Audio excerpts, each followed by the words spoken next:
Welcome to another episode of My Weird Prompts, an AI-generated podcast featuring the random prompts of Daniel Rosehill as answered by a revolving cast of friendly AI characters.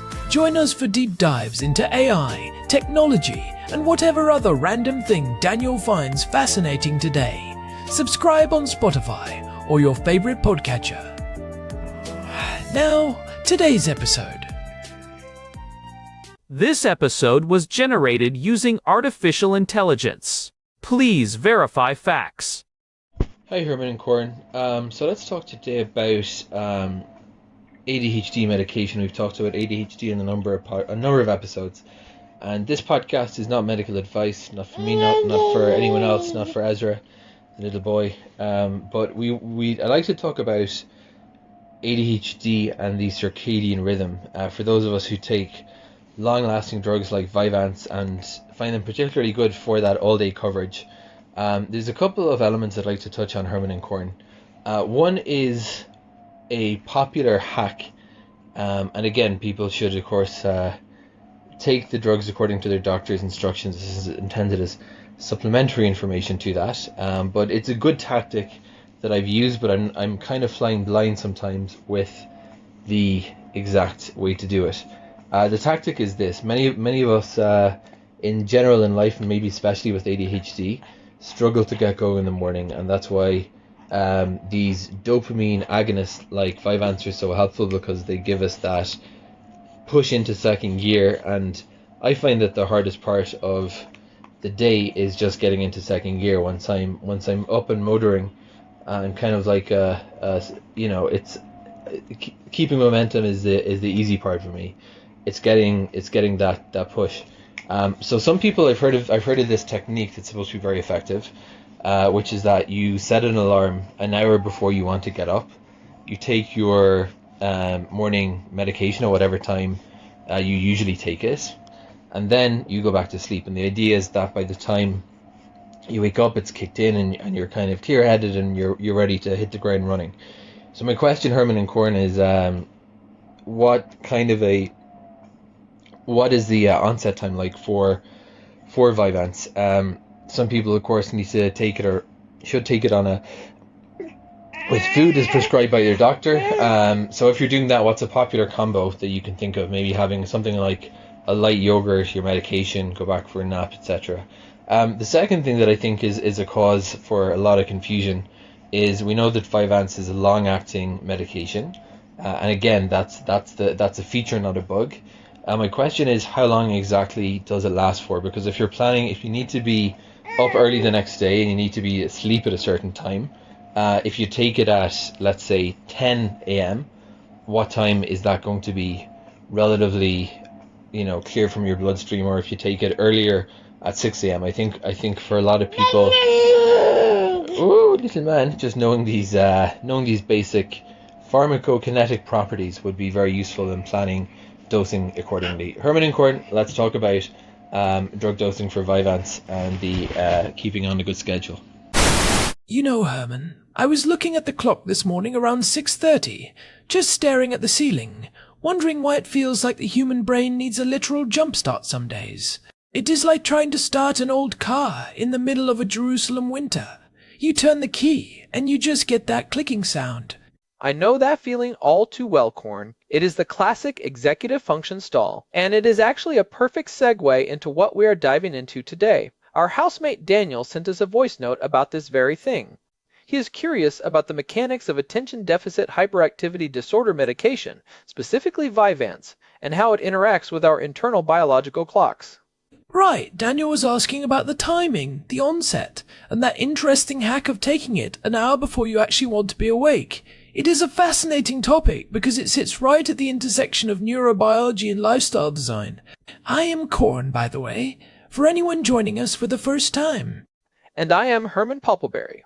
We have talked about the broader landscape of these medications before, like back in episode 102 when we looked at the bureaucracy of the med maze, but today we are getting into the actual pharmacokinetics, how the drug moves through you, and how that dictates your day. That word, pharmacokinetics, sounds like something that requires a very thick textbook, Herman. But let us break it down for the rest of us. If Daniel, or anyone else, takes their dose, what is actually happening in those first few hours? Because Vyvanse is a bit of a special case compared to something like Ritalin or even standard Adderall, right? It really is. Most people are used to the idea of a pill dissolving and then the active drug hitting your system almost immediately. But Vyvanse, or lisdexamfetamine, is what we call a prodrug. That means the molecule you swallow is actually inactive. It is essentially dextroamphetamine hitched to an amino acid called L-lysine. So it is like a package that has not been opened yet. Exactly. And the unboxing does not happen in your stomach or your liver, which is where most drugs are processed. It actually happens in your blood. Specifically, red blood cells have these enzymes that snip off that L-lysine tail. Because this conversion process takes time and has a limited capacity, the release of the active stimulant is incredibly smooth and consistent. That explains the onset time Daniel was asking about. Most people report it takes about 1 to 2 hours to really feel the effects kick in. It is not like a light switch flipping on, it is more like a sunrise. Precisely. And if we look at the data, the peak concentration of the active dextroamphetamine, what we call the Tmax, usually happens around 3.5 to 4.5 hours after ingestion. That leads directly to that morning hack Daniel mentioned. The idea of setting an alarm for, say, an hour before your actual wake-up time, taking the medication, and then drifting back to sleep for 60 minutes. By the time your second alarm goes off, the enzymatic conversion is already well underway. You are waking up just as the dopamine and norepinephrine levels are starting to climb. I have always wondered about the sleep quality in that extra hour, though. If you are taking a stimulant and then going back to sleep, are you actually resting? Or are you just in this weird, shallow state of semi-consciousness? That is a great question. Research on the circadian rhythm suggests that the last hour of sleep is often heavy on rapid eye movement, or REM. Introducing a stimulant during that window might shorten that REM cycle or make it more fragmented. However, for someone with severe ADHD, the trade-off might be worth it. If the alternative is waking up in a fog of sleep inertia that lasts until noon, that 1 hour of medicated shallow sleep might be the lesser of two evils. Interestingly, recent studies from 2025 actually show that for some adults, stimulants can stabilize the sleep-wake cycle by reducing evening restlessness. Sleep inertia is a brutal thing. It is that feeling where your brain is physically awake, but your executive functions are still in the basement. I can see why Daniel is interested in this. If you can bypass that 2-hour ramp-up period while you are still technically in bed, you hit the ground running. But what about the food aspect? Daniel asked about light food pairings. Does taking it with a meal change that conversion process in the blood? This is where Vyvanse really shines. Because it relies on blood enzymes rather than stomach acidity for its initial unboxing, its absorption is not significantly affected by what you eat. You could have a high-fat breakfast or a glass of orange juice, and it would not change the total exposure of the drug. Wait, I thought vitamin C and acidic foods were the enemies of ADHD meds. I remember us talking about that in the past, maybe in episode 344 when we discussed navigating life with a diagnosis. You are right to remember that, but there is a nuance here. For Adderall, which is just straight amphetamine salts, high acidity in the gut can stop the drug from being absorbed. With Vyvanse, the active part is protected by that lysine bond in the stomach. However, and this is the part people miss, once the drug is active in your blood, vitamin C can still act as a urinary acidifier. This means your kidneys might flush the active dextroamphetamine out of your system faster. So, while it does not ruin the absorption, a massive dose of vitamin C might still shorten your effective window. That is a huge distinction. So, Daniel specifically asked for light food pairings. Even if it does not affect the drug certainly affects the appetite. Many people find that once it kicks in, the idea of eating becomes, well, unappealing. Total appetite suppression is a classic side effect. That is why a proactive breakfast is so important. I usually recommend something high in protein. Protein provides the amino acids, like tyrosine, which are precursors to dopamine. It is like giving the factory more raw materials, while the medication is speeding up the assembly line. So, something like a Greek yogurt or maybe a hard-boiled egg. Something that does not require a ton of prep work when you are still half asleep. Exactly. A protein shake is another great option. Even a handful of almonds can help. The goal is to stabilize your blood sugar so you do not have a secondary crash later in the day that people often mistake for the medication wearing off. Let us talk about that duration then. Daniel asked how long it typically lasts. The marketing usually says 12 to 14 hours, but I've heard people say they feel it for 8, and others say they cannot sleep 16 hours later. What is the reality of the pharmacokinetic curve here? The 12-hour mark is the average, but the tail of the drug is what gets tricky. After that initial conversion, the active drug has a half-life of about 9 to 11 hours in adults. That means even 10 hours after you take it, half of the active drug is still circulating. This is why it is so much more stable than short-acting versions, but it is also why it can wreak havoc on your circadian rhythm if you take it too late. If you take it at 10 in the morning, you still have a significant amount of stimulant in your brain at 8 or 9 at night. That is right when your pineal gland should be starting to pump out melatonin. Precisely. There is this delicate dance between dopamine and melatonin. High levels of dopamine can actually inhibit melatonin production. So, if your medication window shifts too far into the evening, you are essentially telling your brain it is still 2 in the afternoon when the sun has already gone down. This brings up a really interesting point about the rebound effect. I have heard people describe this evening crash where they become more irritable or more hyperactive than they were before they took the med. Is that the drug leaving the system, or is it the brain's circadian rhythm trying to overcompensate? It is a bit of both. As the levels drop, the brain suddenly has to recalibrate. But the circadian element is also huge. If you have been on all day, your brain is exhausted, but the stimulant might still be masking that fatigue. When the mask slips, the exhaustion hits you all at once. It is like that feeling when you finally sit down after a long hike and your legs start to throb. You did not realize how tired you were until you stopped moving. That is a perfect analogy. And for Daniel and others trying to plan their dosing, this is why the 1 hour before trick is so popular. If you take it at 6 a.m., it is mostly out of your active focus zone by 6 or 7 p.m., giving your brain a few hours to settle into sleep mode naturally. I want to push on this idea of the circadian rhythm a bit more. We know that people with ADHD often have a delayed sleep phase. Their natural clock is shifted later. Does Vyvanse help pull that clock forward, or does it just make the daytime version of a night owl more functional? Research suggests that stimulants can actually help entrain the circadian rhythm if used correctly. By providing a clear start to the day and helping the person stay active during daylight hours, it can strengthen the body's perception of the day-night cycle.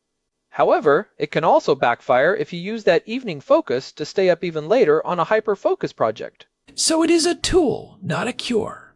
You have to work with the medication to fix the schedule. It is not going to do the going to bed on time part for you. Exactly. It gives you the executive function to choose to go to bed, but you still have to make the choice. I have seen some interesting papers lately about the use of low-dose melatonin in conjunction with long-acting stimulants to help reset that evening transition. But again, that is something people need to discuss with their doctors. Right, and we should reiterate that we are just two brothers in Jerusalem talking about research. We are definitely not giving medical advice, but the science of it is just so compelling. What about the half-dose or water titration method? I have heard people talk about dissolving that Vyvanse in water to sip it throughout the morning. Does that mess with the prodrug conversion? Actually, the manufacturer even mentions that you can open the capsule and mix it with water, orange juice, or yogurt. Because the lysine bond is so stable, it does not degrade in the liquid.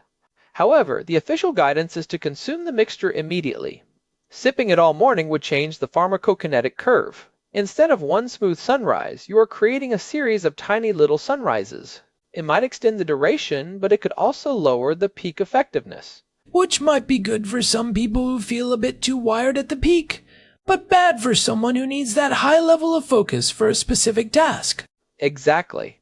It is all about individual metabolism.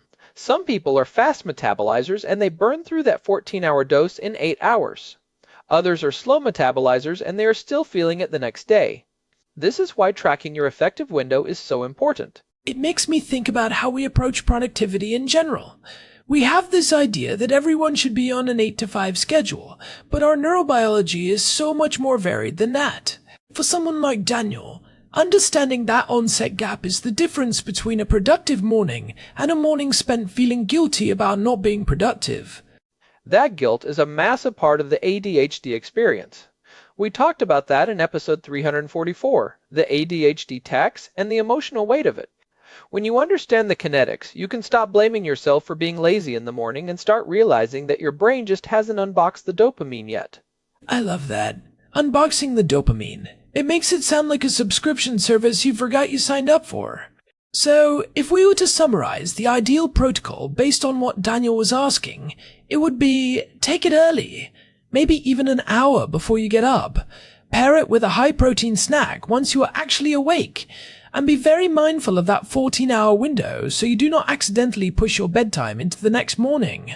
That is a solid summary. And I would add, watch your hydration. The conversion process and the increased metabolic rate can lead to dehydration, which mimics a medication crash. Sometimes the brain fog people feel at 4 p.m. is just their brain screaming for a glass of water. That is a classic Herman Poppleberry tip right there. Drink more water should be our unofficial slogan at this point. But it is true. It is the simplest things that often have the biggest impact on how these complex medications feel. It really is. And you know, looking forward, I think we're going to see more smart delivery systems. There is already a medication called Jornay PM, which is a different stimulant-based methylphenidate, but it is designed to be taken at night. Wait, so you take the pill at 11 p.m., it stays dormant while you sleep, and then it wakes up at 7 a.m. inside you? That sounds like science fiction. It uses a thick delayed release coating that takes exactly 10 hours to break down. It is basically the Vyvanse alarm hack built into the pill itself. It just goes to show how much of a struggle those first 2 hours of the day are for a huge portion of the population. That is incredible. It really highlights that the circadian rhythm is not just a sleep issue. It is a how we exist in time issue. For someone with ADHD, time is often this slippery, inconsistent thing. Medications like Vyvanse do not just help with focus, they help with time blindness. They provide a chemical anchor for the day. I like that. A chemical anchor. It gives you a now that actually feels like now. You know, we have done over 400 episodes of this show, and I feel like we keep coming back to this idea of how we can better align our modern lives with our ancient biology. Whether it is through light exposure, diet, or pharmacokinetics, it is all about closing that gap. It really is. And for our regular listeners, they know we are obsessed with these second-order effects. It is not just about does the drug work, it is about how does the drug change your relationship with your evening, your family, and your sleep. Exactly. If you are focusing better at work, but you are too irritable to talk to your partner at 7 p.m., is the medication really working in the holistic sense? That is why understanding the curve is so vital. You can plan your difficult conversations for the sweet spot of the medication and leave the low-stakes stuff for the evening. Strategic living. It is the only way to survive in 2026, honestly. The world is too fast for our default settings. Well, I think we have given Daniel a lot to chew on. From the blood enzymes to the protein shakes, there is a lot of agency you can take over how these things affect you. Definitely. And if anyone else has these kinds of deep dive questions, they should definitely reach out. We love getting into the weeds on this stuff. Absolutely. You can find the contact form and our entire archive of 478 episodes at myweirdprompts.com. We have covered everything from the med maze to the philosophy of time, so there is plenty to explore. And hey, if you are listening on Spotify or your favorite podcast app and you have found this helpful, do us a favor and leave a review. It sounds like a small thing, but it really helps the algorithm show the podcast to other people who might be staring at their ceilings at 6:30 in the morning, wondering why their brains won't start. Yeah, it really does make a difference. We appreciate all of you who have been with us for the long haul. Thanks for the prompt, Daniel. It was a good excuse to pull out the old biology papers. Always is, Herman. Always is. All right. I think that is a wrap for today. Until next time, this has been My Weird Prompts. Take care of your brains, everyone. We will talk to you soon. It is funny, Corn, thinking about the enzymatic conversion again. The fact that your own blood cells are the ones doing the work. It is such a beautiful bit of engineering. It means the drug is essentially rate limited by your own biology. You cannot really rush it. There is something poetic about that. Your body decides the pace. It is a forced patience. Exactly. In a world that wants everything instantly, your red blood cells are just there, snipping away at those lysine bonds one by one at their own steady rhythm. Maybe we could all learn a bit from our red blood cells. Just keep snipping away at the day. I love that. A very microscopic perspective on productivity. Alright, for real this time, we are out. Go drink some water, Herman. Already on it. See ya. See ya. Hee. Wait, Corn, did we mention the vitamin B6? Oh boy, here we go. Save it for episode 479. Herman. Fine. But it is important for neurotransmitter synthesis. I am sure it is. We will talk about it next week. Goodbye, everyone. Bye. Seriously, Herman, stop. The mic is still on. I am just saying, if you are talking about precursors... Next week. Okay. Next week. This has been My Weird Prompts. You can find us at myweirdprompts.com and on Spotify. Thanks for listening.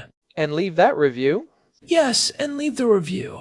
Bye. This episode was generated using Gemini Flash 3. Text-to-speech engine was Chatterbox Turbo. Thanks for listening to another episode of My Weird Prompts, an AI-generated podcast featuring Daniel Rosehill's AI prompts, as answered by a revolving cast of friendly AI characters including me, Cornelius the Sloth. Subscribe on Spotify or visit myweirdprompts.com.